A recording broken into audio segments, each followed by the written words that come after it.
नमस्कार दोस्तों, सरल हिंदी चैनल पर आपका स्वागत है। और आज तेनालीरामन के बहादुर व बुद्धिमानी के किस्सों की इस सीरीज़ में हम फिर से एक नई कहानी लेकर आए हैं। तो आइए सुनते हैं।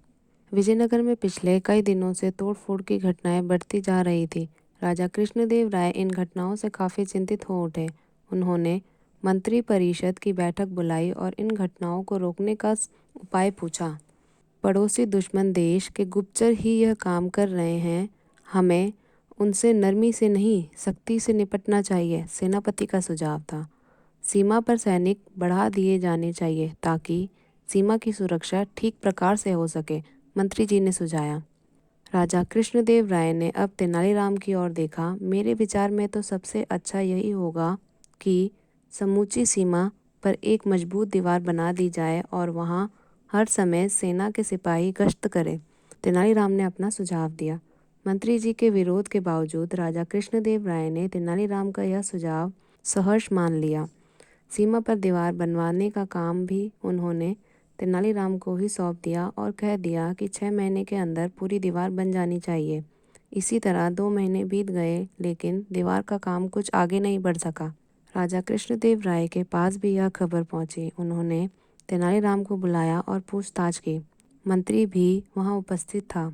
तेनालीराम, दीवार का काम आगे क्यों नहीं बढ़ा? क्षमा करें महाराज, बीच में एक पहाड़ आ गया है, पहले उसे हटवा रहा हूँ। पहाड़? पहाड़ तो हमारी सीमा पर है ही नहीं, राजा बोले। तभी बीच में मंत्री जी बोल उठे, महाराज, तेनालीराम पगला गया है। तेनालीराम मंत्री की फफ्ती सुनकर चुप ही रहे। उन्होंने मुस्कुराकर ताली बजाई। ताली बजाते ही सैनिकों से घिरे 20 व्यक्ति राजा के सामने लाए गए। ये लोग कौन हैं? राजा कृष्णदेव राय ने तेनालीराम से पूछा। पहाड़? तेनालीराम बोला। ये दुश्मन देश के घुसपैठिए हैं महाराज। दिन में जितनी दीवार बनती थी, रात में ये लोग उसे तोड़ डालते थे। बड़ी मुश्किल से ये लोग पकड़ में आए हैं। काफ़ी तादाद में इनसे हथियार भी मिले हैं। पिछले 1 महीने में इनमें से आधे 5-5 बार पकड़े भी गए हैं, मगर इसका कारण मंत्री जी बताएंगे। इन्हें दंड क्यों नहीं दिया गया? क्योंकि इन्हीं की सिफारिश पर इन लोगों को हर बार छोड़ा गया था, तेनालीराम ने कहा। यह सुनकर मंत्री के चेहरे पर हवाइयाँ उड़ने लगी। राजा कृष्णदेव राय सारी बात समझ गए। उन्होंने सीमा की चौकसी का सारा काम मंत्री से ले लिया और तेनालीराम को सौंप दिया।